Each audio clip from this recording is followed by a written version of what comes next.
قربانی اللہ کی رضا و خوشنودی کو حصول ہے، ابراہیم علیہ السلام کی سنت ہے، نہ کہ برادران وطن کے جذبات کو بھڑکانے کے لیے۔ لہذا اس قربانی کا مقصد وہی ہے کہ اللہ کا تقوی حاصل ہونا چاہیے، اور تقوی کے لیے 4 چیزیں ہونا ضروری ہے۔ اگر یہ 4 چیزیں قربانی میں نہیں پائی گئیں تو ہماری قربانی قربانی نہیں ہے۔ قربانی کرتے وقت لن ینال اللہ لحومها ولا دماؤها ولکن ینالہ التقوی منکم، اللہ کو قربانی کا گوشت نہیں پہنچتا، گوشت تو کھا لیتے ہو، خون بھی نہیں پہنچتا، خون زمین پہ گر جاتا ہے، لیکن تمہارے دلوں میں جو تقوی ہے، جو سچائی ہے، وہ پہنچتا ہے۔ تو اس تقوی کے لیے ضروری ہے کہ سب سے پہلے الخوف من الجلیل، قربانی کے لیے تقوی کا حصول ضروری ہے۔ اس لیے کہ حابیل اور قابل دونوں نے قربانی پیش کی تھی، لیکن قابل کی قربانی قبول نہیں ہوئی اور حابیل کی قربانی قبول ہو گئی۔ کیوں؟ انما یتقبل اللہ من المتقین، اس لیے کہ حابیل میں تقوی تھا، اخلاص تھا، للہیت تھی، عاجزی انکساری تھی، اور قابل میں تکبر تھا، غرور، حسد تھا، کینہ کپٹ تھا، اس لیے اس کی قربانی قبول نہیں ہوئی۔ تو پہلی شرط یہ ہے دل صاف رکھیے، اور دل صاف ہونے کی علامت یہ ہے کہ اللہ کا خوف آئے، نمبر 1۔ نمبر 2، والعمل بالتنزیل، قرآن و سنت پر عمل کیجیے ہر مسئلے میں۔ صرف قربانی کرنا ہو تو قرآن و سنت، اور اس کے بعد زندگی میں قربانی یاد نہیں آئی کہ ہمارے اسلاف نے کیسے قربانی دی۔ ابراہیم علیہ السلام نے پوری زندگی کی قربانی دی، پوری زندگی قربانی آگ میں ڈالے گئے، یہ قربانی نہیں ہے۔ وطن سے ہجرت کیا، عراق کو چھوڑ کر شام چلے گئے، یہ قربانی نہیں ہے۔ اپنے بیٹے کو قربان کر دیا اللہ کی راہ میں، کیا قربانی نہیں ہے؟ پوری زندگی اللہ کی راہ میں لگا دی، یہ قربانی نہیں ہے؟ سارے انبیاء کرام نے اللہ کے دین کی تبلیغ کے لیے اپنی جانوں اور مالوں کو قربان کر دیا، کیا قربانی نہیں ہے؟ نبی صلی اللہ علیہ وسلم نے مکی زندگی میں 13 سال تکلیفیں اٹھائی، کیا یہ قربانی نہیں ہے؟ بلال حبشی کی قربانی نہیں ہے؟ صہیب رومی کی قربانی نہیں ہے کہ سب مال و اسباب چھوڑ کر مدینہ چلے گئے؟ حضرت خباب کو آگ کے انگارے پر لٹائے گئے، یہ قربانی نہیں ہے؟ حضرت خبیب کو پھانسی دی گئی، کیا قربانی نہیں ہے؟ حضرت سمیہ کو شہید کیا گیا، کیا قربانی نہیں ہے؟ کیا صحابہ کرام نے اسلام کی تبلیغ کے لیے دنیا کی مختلف خطوں میں سفر نہیں کیا؟ کیا یہ قربانی نہیں ہے؟ اگر یہ سلف صالحین سندھ کے ساحل پہ نہیں آتے، محمد بن قاسم سندھ کے ساحل پر نہیں آتے ایک مظلوم عورت کی فریاد سن کر، تو یہ اسلام کیسے پھیلتا؟ بغیر قربانی کے دین پھیلتا؟ اسی حیدرآباد کے اندر لا الہ الا اللہ، جس گرم کنڈا کے قریب میں آپ رہنے والے ہو، وہاں کا نواب مبارز الدولہ محمد علی رام پوری، جو امام سید احمد بریلوی کے ہاتھوں وہ اہل حدیث ہوئے، 9 علماء کی قیادت میں تبلیغ کرتے تھے، بیواؤں کی شادیاں کراتے تھے، شرک و بدعت سے روکتے تھے، تعزیہ داری کو روکتے تھے، جس کے نتیجے میں جیل میں انہیں ڈالا گیا اور جیلی میں ان کی وفات ہوئی۔ شاید انہی کی قربانیوں کا اثر ہے کہ آج توحید کی دعوت حیدرآباد میں اتنی تیزی سے پھیل رہی ہے۔ تو کیوں؟ وہ تو آبا ہی تھے تمہارے ہی، مگر تم کیا ہو؟ ہاتھ پر ہاتھ در منتظر فردا ہو۔ تو خلاصہ یہ ہے کہ میں کوئی دل پذیر یا منبر و محراب کی تقریر کرنے کے لیے نہیں آیا، کہنا صرف یہ ہے کہ قربانی کیجیے تو استحضار کیجیے کہ اللہ کی رضا کے لیے کر رہے ہیں یا صرف دکھلانے کے لیے کر رہے ہیں۔ ایک مثال۔ دوسری مثال یہ دیتا ہوں کہ ابراہیم علیہ السلام اپنے بیٹے اسماعیل کو لے کر نکلے ذبح کرنے کے لیے، تو کیا کوئی ٹریڈ مارکا لگایا تھا، پوسٹر لگایا تھا، پیشانی پہ لگایا تھا، کپڑا اڑا دیا تھا کہ اسماعیل ذبیح، یا کوئی چیمپئن جو ہے کارٹون لگا دیا تھا کہ اسماعیل کو ذبح کرنے لے جا رہا ہوں؟ بیوی کو بھی نہیں پتا ہے، اور اس کے باوجود شیطان 3 جگہ آیا۔ اس لیے کہا کہنے والے نے راہ حق میں 1000 شیطان ملا کیے ہیں ملا کریں گے۔ تو لہذا اخلاص ضروری ہے، اور جب اخلاص ہوگا تو آپ غربا مساکین کی ضرورت کا خیال رکھیے۔ یہ نہیں کہ بنگلوریوں کی طرح سے لوگ ہم سے ناراض بھی ہوتے ہیں، 6 مہینے تک 8 مہینے تک قربانی کا وہ سکھا کے کھاتے رہتے ہیں، لیکن غربا مساکین تڑپتے رہتے ہیں۔ لہذا انما تنصرون هل تنصرون وترزقون الا بضعفائكم، اس قربانی کے گوشت میں غربا مساکین کا حق مت بھولو، ان یتیموں کا حق مت بھولو۔ یہ امت پر مصیبت جو آئی ہے، اور آج حیدرآباد کے اندر بھی بہت ساری پریشانیاں ہو رہی، مسلمانوں کو قربانی کی راہ میں دشمنان اسلام لگے ہوئے ہیں اور جانوروں کے خلاف سازشیں کر رہے ہیں، مار پیٹ کر رہے ہیں۔ دراصل یہ ہے کہ ان کے سامنے صحیح دین نہیں پہنچ سکا، صحیح منہج نہیں پہنچ سکا، کھانے پینے والا دین پہنچا ہے اور یہ دیگوں والا دین پہنچا ہے، لیکن قرآن حدیث والا دین اگر پہنچا، امن والا دین پہنچتا تو یہ اتنا زیادہ ظلم و زیادتی نہیں کرتے. بہرحال اللہ تعالیٰ ان کو ہدایت عطا فرمائے. تو پہلی چیز یہ اللہ کا خوف. نمبر 2 قرآن و سنت پر عمل. تیسری چیز یہ تقوی کی، قربانی قبول ہونے کی تیسری شرط یہ ہے کہ اللہ نے آپ کی قسمت میں جو چیز لکھ دی اس پہ راضی ہو جائے گی.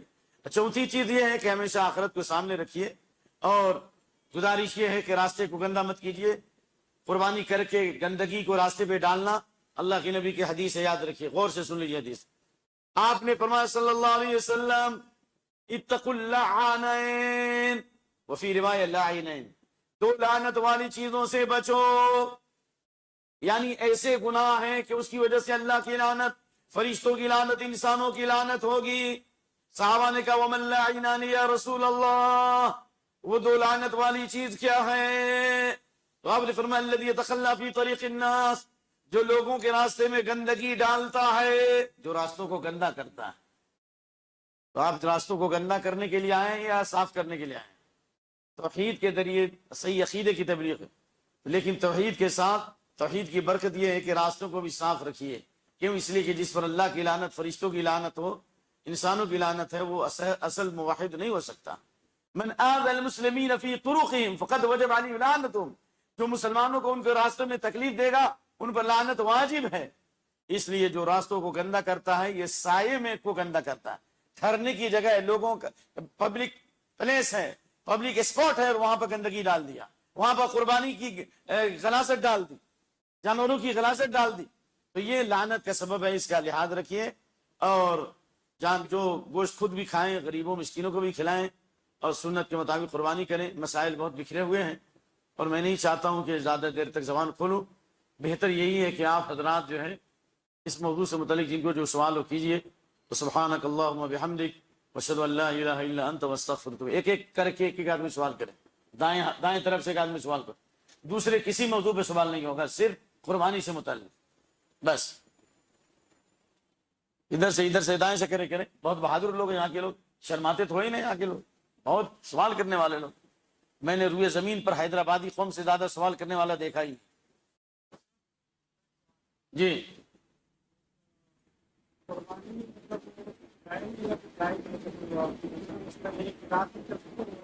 رات میں بھی دن میں بھی اللہ تعالیٰ نے ہمیں حکم دیا ہے وَاذْكُرُوا اسْمَ اللَّهِ فِي أَيَّامٍ مَّعْلُومَاتٍ. اچھا سوال. یوم کا تعلق دن اور رات دونوں پہ ہے. کیوں؟ اس لیے کہ اللہ کے نبی صلی اللہ علیہ وسلم نے قربانی کے لیے دن اور رات میں کسی وقت کی تحدید نہیں کی ہے، لیکن دن میں قربانی افضل ہے، کیونکہ نبی صلی اللہ علیہ وسلم جتنی قربانی کی وہ دن میں قربانی کی، لیکن رات میں بھی قربانی کرے تو کوئی حرج نہیں، کیونکہ اللہ نے کہا وَاذْكُرُوا اسْمَ اللَّهِ فِي أَيَّامٍ مَّعْلُومَاتٍ. مقررہ دنوں میں اللہ کو یاد کرو، عَلَىٰ مَا رَزَقَهُمْ، ان جانوروں پر جو اللہ نے تمہیں دیا ہے. تو خلاصہ یہ ہوا کہ رات اور دن میں کوئی حرج نہیں ہے، چاہے دن میں کریں رات میں کریں. اور 8 قسم کے جانوروں کی قربانی ہے. تھوڑا صبر سے سنا بھی کیجیے. آپ نے پوچھا نا 8 قسم کے جانور ہیں. نمبر 1 ثمانیۃ ازواج من الضأن 2 ومن المعز 2 قل الذکرین حرم ام الانثیین. من الضأن بھیڑ ہو، دمبا یا بھیڑ جس کو نر مادہ کہتے ہیں، اور گائے اور بیل، اور اس کے بعد بکری، بکرا مذکر مؤنث، یا اور اونٹ مذکر مؤنث. یہ 8 قسم کے جانور ہیں. 8 قسم کے جانوروں کی قربانی ہوگی، لیکن ضروری ہے کہ وہ جانور عیوب 4 عیب سے خالی ہو. اگر 4 عیب کسی جانور میں پائے جائے تو اس کی قربانی نہیں ہوگی. نمبر 1 حضرت براء بن عازب کی حدیث ہے کہ اللہ کے نبی صلی اللہ علیہ وسلم نے فرمایا 4 لا تجوز فی الاضاحی العوراء البین عورها. ایسا جانور جو اندھا ہو، جس کا اندھاپن ظاہر ہو، تھوڑا اندھا ہو تو کوئی مشکل نہیں، ایسا ہو کہ لنگڑا کے چلتا ہو یا اس کا اندھاپن ظاہر ہو، دیکھنے سے لگتا ہو کہ اس کو رتودی کی بیماری ہے. والعرجاء والبین ضلوا، لنگڑا کر کے چلتا ہو، تھوڑا لنگڑاتا ہو، کبھی لنگڑاتا ہو کبھی نہیں لنگڑاتا ہو تو کوئی حرج نہیں، لیکن مکمل لنگڑا کے چلتا ہو. اس کے علاوہ والمریضۃ التی بین مرضها، اور ایسی بیماری ہو جیسے خارش کی بیماری ہو جاتی ہے، یا کھجلی کی بیماری ہے جس کو خارش یا کھجلی کہتے ہیں، جو بیماری نظر آتی ہو کہ اس کو بیماری ہے. اور چوتھا والکثیرۃ التی لا تنقی، اتنا دبلا کمزور ہو کہ اس کی ہڈی میں گودا نہ ہو، ہڈی ہو لیکن گوشت نہ ہو. ان جانوروں کی قربانی کبھی نہیں ہوگی. اسی طرح حضرت علی رضی اللہ عنہ کی روایت ہے ولا نضحی بعوراء، اندھے جانور کی قربانی نہیں ہوگی. ولا مقابلہ، نہ اس جانور کی قربانی ہوگی جس کا کان آگے سے کٹا ہو، ولا مقابلہ ولا مدابرہ، پیچھے سے کان کٹا ہو، ولا خرقہ ولا شرقہ، نہ کان میں سوراخ ہو اور نہ کان چیرا ہوا ہو۔ سمجھ میں آ رہی ہے نا بات؟ اسی طرح سنگ ٹوٹا ہے، آدھا سنگ ٹوٹا ہے یا اس سے زیادہ سنگ ٹوٹا ہے، اس جانور کی قربانی نہیں ہوگی۔ لیکن خریدنے کے بعد لڑ کر کے سنگ توڑا لیا یا خریدنے کے بعد کوئی نیا عیب پیدا ہو گیا تو انشاءاللہ اس کی قربانی میں کوئی حرج نہیں۔ اتنا جاننا تو سب کے لیے کمپلسری ضروری ہے۔ یہ میں نے آپ کے سوال سے زیادہ جواب دیا، اب آپ کا کیا سوال ہے؟ ختم ہو گیا سوال؟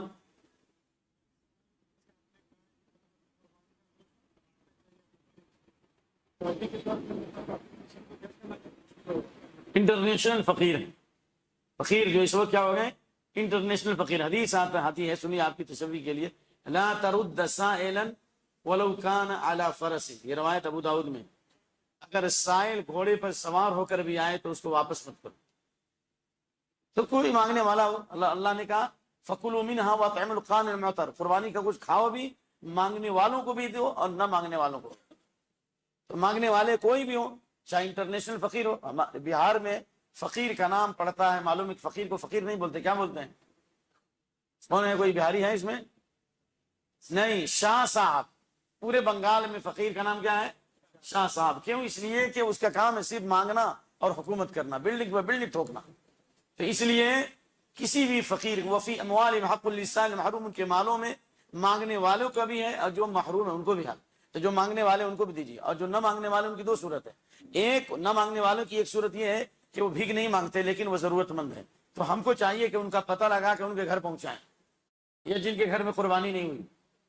اور دوسرے یہ کہ قربانی تو ہوئی لیکن انٹرنیشنل قربانی آپ کی طرح نہیں ہوئی، جو ٹیسٹی فل قربانی آپ لوگ کرتے ہو، بیچارہ ایک آدھ حصہ لے لیا، یا آپ کچھ گوشت ہدیے کے طور پر دو اور وہ بھی ہدیے کے طور پر دے، تبادلہ کیجئے۔ تحادوا تحابوا فإن الهدية يذهب روح الرسل، ہدیہ لو اور دو، کیوں؟ ہدیہ لینے اور دینے سے دل کا کینہ کپٹ ختم ہوتا ہے اور محبت پیدا ہوتی ہے۔ تو خلاصہ کیا ہوا؟ مانگنے والوں کو دینا ہے، نہ مانگنے والے دو طرح کے لوگ ہیں، ایک وہ جو ضرورت مند ہے لیکن شرم سے نہیں مانگتے، نمبر دو وہ لوگ ہیں جن کی یہاں قربانی ہوئی ہے لیکن ان کو ہدیہ دیجیے تاکہ محبت پیدا ہو۔ اور مولانا ثناء اللہ امرتسری رحمۃ اللہ علیہ فرماتے ہیں کہ اگر غیر مسلم صلح پسند ہے، یعنی کٹر پنتھی نہیں ہے، انتہا پسند نہیں ہے، اگروادی نہیں ہے، صلح پسند، امن پسند ہے، سماج سدھارک ہے، تو ایسے غیر مسلم کو بھی قربانی کے گوشت کھلانے میں اور دینے میں کوئی حرجہ نہیں ہے۔ سمجھ میں آگئی بات؟ آپ دوسروں کو موقع دیجیے۔ ادھر سے نہیں، سارا سوال ادھر سے نہیں، ادھر سے آپ کا نمبر آ رہا ہے، ادھر سے ہی ہمارے حضرت فرمائیے۔ آپ کو نہیں ہے سوال؟ شیخ بھی کریں گے آپ؟ یہ فرمائیے۔ ہاں، اللہ تعالیٰ سائل کو جزا خیر دے۔ یہ تو آپ لوگ ہم سے زیادہ سمجھتے ہیں کہ نبی صلی اللہ علیہ وسلم کی طرف سے قربانی کرنا کیسا ہے۔ مجھے ایک مثال دیجیے، میں آپ سے سوال کرتا ہوں، ایک منٹ۔ ایک آدمی راستہ بھٹک گیا اور شرک و بدعت میں ڈوبا ہوا ہے اور خوب شرک کر رہا، آپ نے اس کو سمجھایا کہ یہ شرک و بدعت کا راستہ ہے، صحیح راستہ ہے جنت کا یہ راستہ ہے۔ اب جنت کے راستے پہ وہ چلنے لگا تو جتنا وہ عمل کرے گا، جتنا اس کو ثواب ملے گا اتنا آپ کو بھی ملے گا کہ نہ ملے گا؟ تو اللہ کے نبی کی حدیث من دعا الی ھدی کان له من الاجر مثل اجور من تبع لا ينقص ذلك من اجورهم شیئا، یعنی جس نے کسی کو ہدایت کی طرف بلایا، جب تک وہ ہدایت پر چلے گا جتنا عمل کرنے والے کو ثواب ملے گا اتنا ہی بلانے والے کو۔ تو آپ کو قربانی کرنے کا جذبہ کہاں سے آیا؟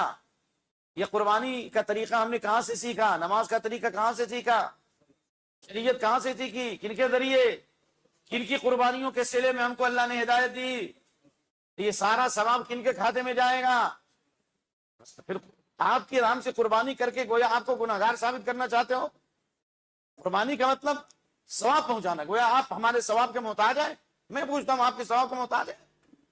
جب اللہ نے کہا دیا وَرَفَعْنَا لَكَ ذِكْرَكَ، ہم نے آپ کا آوازہ بلند کیا، یعنی دنیا آخرت میں آپ کے درجات کو بلند کیا، مقام محمود عطا فرمایا۔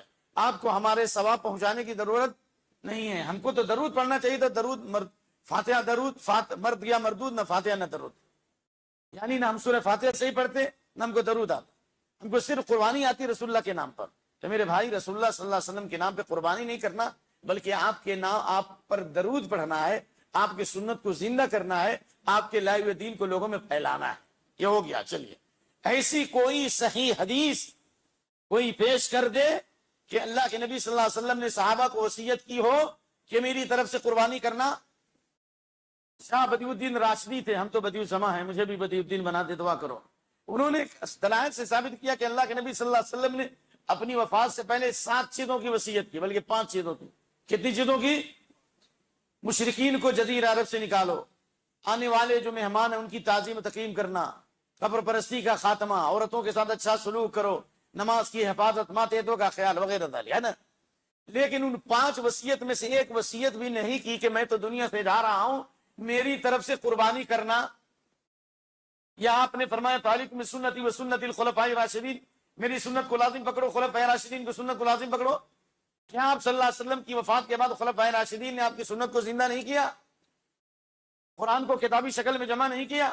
مسلمہ کذاب کا خاتمہ نہیں کیا؟ مانعین زکات کے خلاف حضرت ابوبکر صدیق نے قتال نہیں کیا؟ بولو بھائی. لیکن کیا کسی بھی خلیفہ نے اللہ کے نبی صلی اللہ علیہ وسلم کے نام سے کوئی قربانی کی؟ اگر انہوں نے نہیں کی, ہم کرتے ہیں, تو اس کا مطلب ہے ان کو حق معلوم نہیں تھا, ہم کو معلوم ہو گیا. یا ان کو حق معلوم تھا لیکن انہوں نے چھپا لیا, نہیں بتایا. یا تو ان پر جہالت کا الزام ہے یا خیانت کا الزام ہے, اور یہی الزام رسول اللہ پر ہے. اس لیے میرے دوست, میرے عزیز, رسول اللہ کی طرف قربانی کے تعلق سے چاہے دنیا کا سب سے بڑا عادی فتویٰ دے دے, ایک بھی ضعیف حدیث کوئی پیش کر دے. ہاں, اگر کسی کو جوش آئے گا, کہے گا میں پیش کرتا ہوں 2 حدیثیں کہ اللہ کے نبی نے کہا میری طرف سے قربانی کرو, تو ہم کہیں کہ جناب اندھے کو اندھیرے میں بڑی دور کی سوجی, پہلے ہوش کے ناخن لو. اس میں جو قربانی کرنے کے بارے میں کہہ رہا ہوں کہ اللہ کے نبی نے, آپ نے پیغام دیا میری طرف سے قربانی کرو, اس طرح کی کوئی حدیث نہیں ہے. یہ بات ضرور ہے کہ آپ نے حضرت علی کو وصیت کی تھی. اس کو وصیت کی تھی. اللہ کے نبی صلی اللہ علیہ وسلم کفالت میں حضرت کون تھے؟ علی بن ابی طالب آپ کے داماد بھی تھے, اور آپ کے چچا زاد بھائی بھی تھے, اور آپ کی کفالت میں بھی تھے, ہے نا. آپ ان کے کفیل تھے نا. تو اگر آپ نے حضرت علی کو وصیت کی تو ابو بکر عمر رضی اللہ عنہ کا کیوں نہیں کی؟ بات بہت لمبی ہو جائے گی. تو خلاصہ یہ ہے کہ آپ نے حضرت علی کو وصیت فرمائی, جیسا کہ حضرت علی کہتے ہیں کہ اللہ کے نبی نے 2 میٹھے کا حکم دیا, ایک میں اپنی طرف سے ذبح کروں اور ایک آپ کی طرف سے ذبح کروں. تو اس میں وصیت ہے. اگر وصیت میت کر دے کہ میرے مال سے ہر سال قربانی کرنا, تو کوئی اختلاف نہیں. لیکن بغیر وصیت کے آپ میت کی طرف سے قربانی کر رہے ہیں یا رسول اللہ کی طرف سے قربانی کر رہے ہیں, تو یہ مسئلہ تحقیق طلب ہے. میں تھوڑا آپ سے 2 منٹ یا 4 منٹ علمی ایک بات کرنا چاہتا ہوں. یہ جو حدیث بیان کی جاتی ہے, اور امام ترمذی باب الاضحیۃ عن المیت, میت کی طرف سے قربانی کا باب, اور یہ حدیث دی جاتی ہے حضرت علی کو آپ نے وصیت کی کہ ایک میرا اپنی طرف سے اور ایک محمد کی طرف سے کرو صلی اللہ علیہ وسلم. اس میں رسول اللہ کی طرف سے قربانی کی بھی روایت مل جاتی ہے, اور میت کی طرف سے قربانی کا بھی ثبوت ملتا ہے. لیکن پہلے حدیث کو دیکھیے کہ وہ حدیث ہے بھی کیسی. اس حدیث کے اندر 3 راوی ضعیف ہیں. نمبر 1 حنش راوی حد درجہ ضعیف ہے. امام بخاری نے اس پر کلام کیا ہے. شریک بن عبداللہ القاضی تغیر حفظه منذ ولی القضاء, جب سے وہ قاضی بنے ان کا حفظہ ہی خطا کر گیا, اور یہ حفظہ اچھا ہونے سے پہلے روایت کیا یا بعد میں روایت کیا, حدیث میں اس کی صراحت نہیں ہے. اور تیسرا, اس میں ابو الحسن راوی مجہول ہے. امام بخاری نے بھی کہا یتکلمون فی حدیث. خلاصہ کلام یہ ہوا کہ میت کی طرف سے قربانی کرنے کے تعلق سے یا رسول اللہ صلی اللہ علیہ وسلم کی طرف سے قربانی سے متعلق کوئی بھی صحیح اور صریح حدیث نہیں ہے. لیکن ایک جانور میں زندے مردے دونوں کو شریک کر سکتے ہیں. جس طرح آپ نے 2 میٹھا ذبح کیا, مسلم شریف کی حدیث ہے, آپ نے ایک میں کہا اللہم تقبل من محمد وآل محمد, محمد کی طرف, محمد کے گھر والوں کی طرف سے. دوسرا اللہم تقبل من محمد ومن امت محمد, محمد کی امت کی طرف سے بھی قبول فرما لے, محمد کی طرف سے اور محمد کی. تو امت میں زندے اور مردے دونوں شامل, ایک جانور میں زندے مردے دونوں کے شامل کر سکے. یہ وہ روایت اللہم تقبل ان ھذا امتی جمیعا من شہد لک بالتوحید وشہد لی بالبلاغ. اے اللہ میری پوری امت کی طرف سے قربانی کو قبول فرما جو توحید کی شہادت دے اور رسالت کا اعلان فرمائے کہ میں تیرا رسول ہوں. یہ تو ہے. تو آپ کی امت میں زندے مردے دونوں ہیں, لیکن مستقل جانور مردوں کی طرف سے کرنے کے بارے میں کوئی بھی روایت نہیں میرے بھائی. اللہ کے نبی کی زندگی میں آپ کی 4 بیٹیاں, یہ 3 بیٹیاں زینب, رقیہ, کلثوم, ہے نا, 3 بیٹیاں وفات پا گئی. ایک آپ کے چچا حمزہ شہید ہو گئے, اور بھی صحابہ شہید ہو گئے. آپ نے ان کی قبر پر جا کے نماز جنازہ پڑھی. ظالموں قبر پر نماز جنازہ پڑھنے نہیں دیتے. اور یہ قربانی جس کا ثبوت نہیں ہو قربانی کرتے ہو, کیوں نہیں ان کے نام سے قربانی کی؟ 4 بیٹیاں 3 بیٹیوں کی طرف سے کرنا چاہیے کہ نہیں کرنا چاہیے؟ چچا حمزہ کی طرف سے کرنا چاہیے کہ نہیں کرنا چاہیے؟ اس لیے میں اسی نتیجے تک پہنچا ہوں کہ نبی صلی اللہ علیہ وسلم کی طرف سے قربانی کی ضرورت نہیں ہے. ایک, میت کی طرف سے قربانی کی ضرورت نہیں ہے. میت کو ثواب پہنچانے کے لیے توبہ اور استغفار ہے, یا ان کے لیے مغفرت کی دعا کرنا ہے, یا ان کے اوپر قرضہ ہو تو اس قرضے کو ادا کرنا ہے, یا ان کی طرف سے حج اور عمرہ کر لینا ہے, حج بدل یا بدل عمرہ, یا ان پر روزہ فرض تھا نہیں رکھ سکے, تفصیل ہے اس میں, یا نظر کا روزہ تھا نہیں رکھ سکے تو نظر کا روزہ رکھنا ہے. ٹھیک ہے نا. صدقہ خیرات جو ہے اولاد ان کی طرف سے کرے, یا اور دوسرے رشتہ دار بھی کر سکتے ہیں, جیسا کہ بعض علماء نے اس کی صراحت کی. یہ سب چیزیں تو یہ سب تو کرتے نہیں ہیں, صرف قربانی قربانی قربانی. ارے اللہ کے بندے, قربانی قربانی قربانی سے آگے بھی دیکھو کہ قربانی اور بھی تو کچھ دیوار کے پیچھے گیا ہے بھی تو دیکھو. اس لیے میں بہت گزارش کرتا ہوں کہ آپ دین کو جو ہے نا یہ یوز اینڈ تھرو مت بنائیے, بلکہ دین کو اندر سے اختیار کیجئے, سیکھنے کی کوشش کیجیے. تھنکنگ پاور اللہ نے دیا ہے, سوچئے اس کو. کھانا کھائیں گے پیٹ ہمارا نہیں بھرے گا, پانی آپ پیئیں گے پیاس نہیں بجھے گی, قربانی آپ کریں گے ثواب ہمیں کیسے ملے گا جی. اس لیے زیادہ سے زیادہ یہ بات کہی جا سکتی ہے جو امام ابو حنیفہ کے شاگرد نے کہا رحمۃ اللہ علیہ, جن کا نام ہے عبداللہ بن مبارک. کیا نام ہے؟ عبداللہ بن مبارک رحمۃ اللہ علیہ. اللہ اکبر. کہتے ہیں کہ میت کی طرف سے قربانی نہ کرنا بہتر ہے, لیکن اگر کوئی کرتا ہے تو صدقے پر قیاس کرتے ہوئے اس کے گوشت کو کیا کر دیا جائے, پورے میت کی طرف سے جو بھی قربانی کی جائے اس کا گوشت کیا کر دیا جائے, صدقہ کر دیا جائے. تو ہم بھی وہی بات کہتے ہیں, میت کی طرف قربانی کے بارے میں کوئی روایت تو نہیں ہے, لیکن صدقے پر قیاس کرتے ہو تو صدقے کا مال کھایا نہیں جاتا بلکہ کیا کیا جاتا ہے, غربا مساکین میں تقسیم کر دیا جاتا ہے. انشاءاللہ اس کی گنجائش نکل سکتی ہے. میں گزارش کروں گا ان لوگوں سے جو یہاں موجود ہیں اور جو موجود نہیں ہیں, ان مسائل میں بحث نہ کریں, جھگڑا نہ کریں, لیکن حق اور انصاف کو تلاشیے. اگر کوئی نہیں مانتا ہے اور لگا ہوا کہ نہ ہم کربے کریں گے قربانی, تو اللہ اس کی قربانی قبول کرے. اس کو بدعت نہیں کہا جا سکتا کیونکہ سلف کا اس پر عمل رہا ہے, لیکن کمزور ہے. یہ دلیل کے اعتبار سے کیا ہے, یہ کمزور ہے, لیکن حرام اور ناجائز نہیں ہے. اللہ زیادہ جانتا ہے. وباللہ التوفیق. شیخ معاف کرنا, آپ کے سوال سے زیادہ دیا کیونکہ اس کے بعد لازماً وہ سوال آنے والا تھا میت کی طرف سے, اس لیے میں نے بڑھا دیا. جی شیخ. جی, گوشت کے 3 حصے کرنا مستحب ہے اور یہ اجتہادی ہے, اور اس کی دلیل یہی ہے, فَكُلُوا مِنْهَا, کھاؤ, ایک حصہ کھاؤ, کھاؤ بھی, فَكُلُوا وَادَّخِرُوا, اور ذخیرہ اندوزی بھی کرو. پہلے آپ نے 3 دن سے زیادہ گوشت جمع کرنے سے منع کیا تھا کیونکہ غربا مساکین زیادہ تھے. اس کے بعد آپ نے کہا انما نہیتکم من اجل الدافہ, ہاتھیوں کی وجہ سے, غربا کی وجہ سے منع کیا تھا, 3 دن سے زیادہ گوشت جمع مت کرو. لیکن فَكُلُوا مَا بَدَا لَكُمْ, جتنا چاہو کھاؤ, اوپر تک کھاؤ نیچے تک کھاؤ, کوئی مشکل نہیں. وَادَّخِرُوا, ذخیرہ اندوزی بھی کرو. وَتَصَدَّقُوا, صدقہ بھی کرو. اور وَأَطْعِمُوا وَادَّخِرُوا بھی ہے, کھلاؤ بھی. تو اس لیے بعض علماء نے کہا کہ ایک حصہ کھانے کے لیے اور دوسرا حصہ غربا مساکین میں, تیسرا حصہ ہدیہ ہدایہ کے لیے. ابھی جواب مکمل نہیں ہوا, ابھی نہیں, ابھی مکمل نہیں ہوا, جواب نہیں ہوا. یہ ہدیہ ہدایہ کے زیادہ مستحق رشتہ دار ہیں, صدقے کے زیادہ مستحق رشتہ دار ہیں. کیوں؟ اس لیے کہ رشتہ دار کو دیں گے تو ڈبل ثواب ملے گا, ایک تو صدقے کا ثواب اور دوسرا رشتہ داری کو جوڑنے کا ثواب ملے گا. لیکن یہ ہے کہ کبھی کبھی آپ نے قربانی کی, ایک گائے, ایک جانور کیا, یا چھوٹا جانور, اور گھر میں 15 آدمی 20 آدمی, تو اگر آدھا بانٹ دیں گے یا 2 حصہ بانٹ دیں گے تو بچے گا نہیں. اس لیے علماء نے کہا کہ گوشت تو تم کھا لیتے ہو اور خون زمین پہ بہہ جاتا ہے, اللہ کو تمہارا تقویٰ پہنچتا. اگر نیت آپ کی کھانے کی نہیں ہے, اللہ کی رضا کی ہے, اور اس کے باوجود اگر آپ نے تھوڑا ہی بانٹا, 1/3 بانٹا, 2 حصہ کھا گئے اور گھر کے فقراء مساکین کو کھلا دیا تو بھی کوئی حرج نہیں. یا آپ نے 4 بوٹی 5 بوٹی ہی بانٹا, لیکن گھر کے دوسرے لوگوں کو آپ نے بھرپور کھلایا اور ان کی ضرورت پوری کی, یہ بہتر ہے کہ پیشہ ور مزدوروں کو دیا جائے کیونکہ ان کو تو سب ملے گا.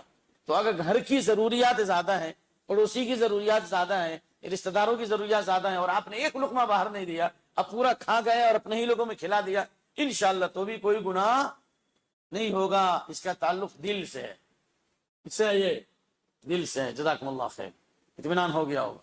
جی, قربانی کے بعد سب تک 11-12 یعنی اس سلسلے میں جو دو قول زیادہ راجح ہے. پہلا قول تو یہ ہے کہ 4 دن قربانی کی جائے، جس کی دلیل بہت قوی ہے، اور اس بارے میں بنارس جامعہ سلفیہ کے بہت بڑے عالم محدث رئیس ندوی صاحب نے کتاب لکھی غایۃ التحقیق فی تضحیۃ ایام التشریق، اور ہمارے عزیز محترم اور انشاءاللہ میں ان کو محدث بھی مانتا ہوں کفایت اللہ صاحب ثناء علی حفظہ اللہ وفقہ، انہوں نے بھی قربانی 4 دن سے متعلق بڑی مدلل کتاب لکھی ہے، بالکل 15 سے 20 صفحہ پر، ضرور پڑھیے. تو اس میں اب دلائل پیش کرنے کا وقت نہیں ہے. اور دوسرا قول ہے کہ حضرت علی سے روایت ہے، حضرت عبداللہ بن عمر سے روایت ہے، اور بھی لوگوں سے، کہ الاضحیۃ یوم النحر و یومان بعد، قربانی کے دن ہے 10ویں تاریخ اور اس کے بعد 2 دن، تو چاہے 3 دن کریں یا 4 دن کریں، 3 دن والی حدیث پر بھی عمل کرنے کی گنجائش ہے، 4 دن پر بھی عمل کرنے کی گنجائش ہے. اور 4 دن قربانی کرنے والوں کی ایک دلیل اور ہے، کیا ہے دلیل؟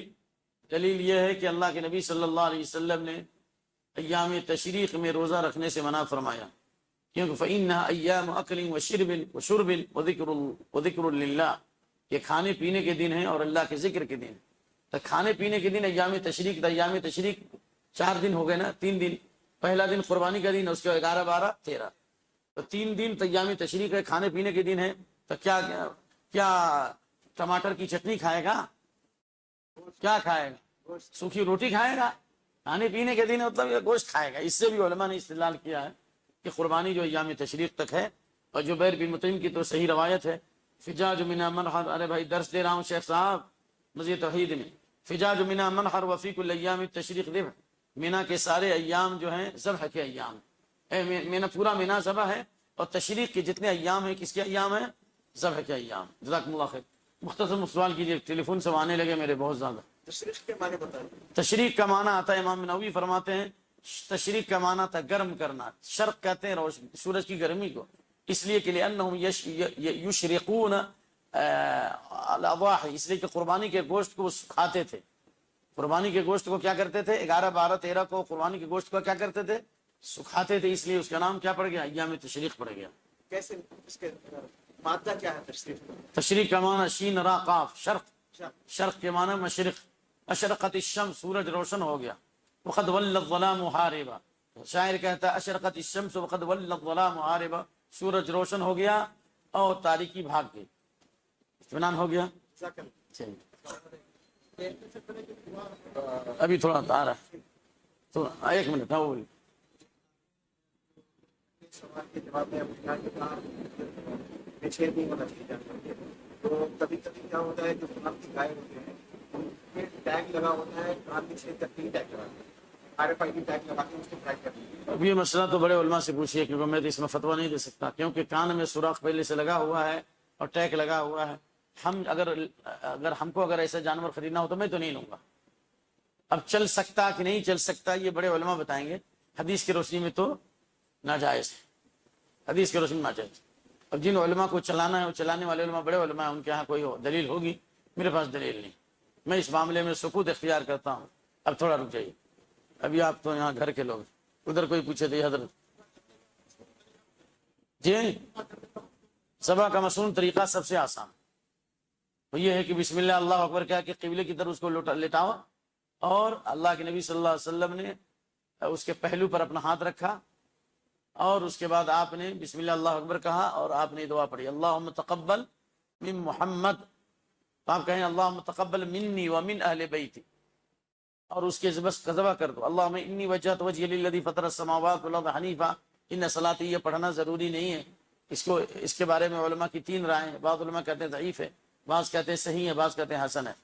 والعلم عند اللہ، پڑھنے کی گنجائش ہے، لیکن جتنی صحیح روایات ہیں بخاری مسلم کی ان میں کہیں بھی انی وجہت وجہی للذی کا تذکرہ نہیں ہے. لہذا بسم اللہ اللہ اکبر اللہم تقبل من محمد کر کے کر دیا تو یہی بہتر ہے. لیکن کبھی کبھار انی وجہت وجہی للذی فطر السماوات والارض پڑھ کے ذبح کیا تو انشاءاللہ اس کی گنجائش باقی ہے. اور اتنی علمی بحث کرنے کی یہاں ضرورت نہیں، نہ میں جیسے طالب علم کے لیے اتنی صلاحیت ہے. جی پانی پلانا ہے کہ نہیں پلانا؟ اگر واقعی پیاسا ہے. کیوں اتنا ٹیلی فون آ رہا ہے بھائی؟ رکیے بھائی. السلام علیکم، میں درس دے رہا ہوں، ابھی میں مجمع میں ہوں، تھوڑا ٹھہریے، میں درس دے رہا ہوں ابھی. جی پانی پلانے کی ضرورت اگر ہے، اگر جانور پیاسا ہے تو پلایا جائے۔ دوسری ایک بات یہ ہے کہ آپ صلی اللہ علیہ وسلم نے ایک صحابی کو دیکھا کہ وہ جانور کو لٹایا ہوا اس کے سامنے چھری تیز کر رہا ہے، تو آپ نے فرمایا افلا قبل هذا، اس سے پہلے کیوں نہیں چھری تیز کیا؟ اتريد ان تميتها ميتتين، کیا 2 مرتبہ اس کو تم مارنا چاہ رہا ہے؟ لہذا جانور کو پیاسا نہ رکھیں اور جانور کے سامنے چاقو تیز نہ کریں۔ نمبر 2، نمبر 3، تیز دھاری تلوار چاقو سے اس کو ذبح کریں تاکہ اس کو تکلیف نہ ہو۔ سوالات تھوڑا کم کریں اب۔ جی ہاں تو شیخ بتائیں گے، یہ جو کیا کہتے ہیں اس کو، حلقوم، انگلش تو ہماری ہے نہیں صحیح، یہ حلقوم کٹ جائے، جو رگ ہے نا، وہ رگ کٹ جانے کے بعد قربانی آپ کی صحیح ہو جائے گی انشاءاللہ۔ پوری گردن کو نہ کاٹے، لیکن غلطی سے کٹ جائے تو کوئی حرج بھی نہیں۔ جی فرمائیے، جزاک اللہ۔ جن کا کام ہو گیا وہ چلے جائیں، اللہ برکت دے، مجمع کو برخاست کر۔ جن کا سوال باقی وہ کر سکتے ہیں۔ جی کان لا یغدو یوم الفطر حتی یاکل تمرات فیطعم ولا یطعم یوم الاضحی حتی یصلی، اور آپ صلی اللہ علیہ وسلم عید الاضحیٰ کو اس وقت تک نہیں کھاتے جب تک نماز ختم نہیں ہو جاتی ہے۔ دوسری روایت میں کہ قربانی کے گوشت سے آپ افطار کرتے تھے، تو لہٰذا اگر قربانی 10 بجے 12 بجے ہو رہی ہے تو عید الاضحیٰ کی نماز 6:30 7 بجے ہو رہی ہے، تو عید الاضحیٰ کے بعد کھانے میں کوئی حرج نہیں ہے، لیکن جتنا جلد ہو آدمی کو نماز پڑھنا چاہیے اور جلدی قربانی کرنا چاہیے۔ نماز سے جانے سے پہلے نہ کھائیں، نماز سے فارغ ہونے کے بعد کھائیں۔ حدیث ہے نا، کان لا یغدو یوم الفطر حتی یطعم ولا یطعم یوم الاضحیٰ حتی یصلی، یہاں تک کہ قربانی کے دن اس وقت تک نہیں کھاتے جب تک آپ عید الاضحیٰ اور بقرہ عید کی نماز نہ پڑھ لیں، اس کے بعد کھاتے تھے، یعنی قربانی کے گوشت سے آپ افطار کرتے تھے۔ مسئلہ واضح ہے؟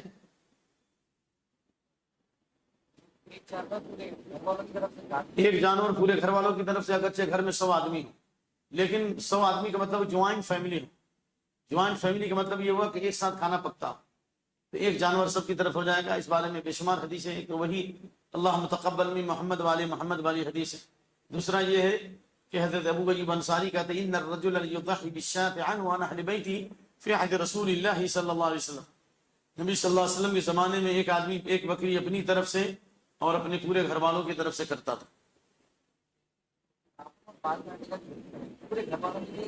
نہیں، جو گھر کا آنر ہے، جس کے نام سے قربانی ہو رہی ہے، جو اصل مین آنر ہے، وہ بال اور ناخن چھوڑ دے، قربانی کرنے کے بعد بال اور ناخن کاٹے گا، بقیہ کے لیے نہیں۔ آپ نے پوری امت کی طرف سے قربانی کی تو کیا پوری امت بال اور ناخن نہیں کاٹے گی؟ آپ خود سوچو۔ سبحانک اللہم و بحمدک، واشہد ان لا الہ الا انت، استغفرک۔